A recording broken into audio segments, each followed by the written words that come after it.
Don't recognize my work? Have fun having no cake decorator during graduation season. I'd been working bakery for 6 years when Jill got the manager job that should have been mine. She had a friend in corporate who pushed her transfer through. From day one, she dumped everything on me. I'd come in Monday morning to find weekend orders she never placed. I'd stay late fixing cakes she messed up. She took 4-day weekends constantly while I covered her shifts and trained new people. Every time I complained to upper management, they made excuses. The union made it impossible to get anyone with seniority fired, and Jill had 2 years on me. So I just kept doing her job while she collected the manager paycheck. She'd walk past me elbow deep in frosting at 9 p.m. and say, "Don't forget to lock up," on her way out at 5. When I got engaged, she tried denying my vacation request for my own wedding. I had to go through HR and the union rep to force it through. My husband started calling the store "that place that owns you" because I was there 60 hours a week fixing Jill's mistakes. Then I got pregnant. The test came back positive in November, and I sat in my car in the parking lot doing math. My due date would be April, right before graduation season. Our store was near 3 colleges and 4 high schools. We did 15 to 150 graduation cakes every weekend in May and June. I was the only person in the building who could decorate cakes. Jill hated decorating. She'd make me do birthday cakes she promised customers while she reorganized the supply closet. I smiled sitting in that car. I knew exactly what I was doing. I told management in December that they needed to hire and train someone before April. I said it again in January and February. They nodded and said they'd get to it. They never posted the job. Jill kept saying she'd learned to decorate but never touched a piping bag. By March, I stopped reminding them. I used my vacation time for the week before my due date and didn't tell anyone except HR that my baby was coming early April. The baby arrived on a Tuesday. I was home Wednesday when my phone started blowing up. I ignored it while feeding my newborn. Then my coworker Amy texted me, "Jill's gone and there's 19 graduation cakes due today and nobody knows how to do them." Apparently Jill had scheduled herself another 4-day weekend. She'd also forgotten to place 3 supply orders, hadn't bothered covering my maternity leave, and never told anyone about the Friday cake orders. When customers started showing up at 8 a.m. asking where their cakes were, the store had nothing. No cakes,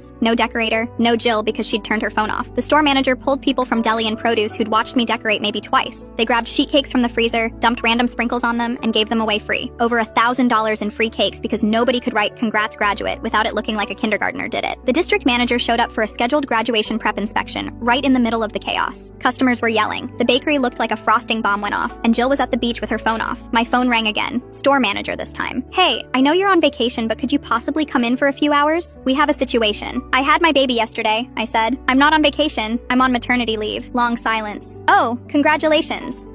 Is there any chance?" "No," I hung up. Amy told me later that when Jill finally came back Monday, they moved her to the front end, demoted her on the spot. She lasted 2 more weeks before quitting. They scrambled to hire someone but couldn't train them fast enough. They ended up limiting graduation cake orders to 10 per day instead of taking everything. Lost thousands in sales that season.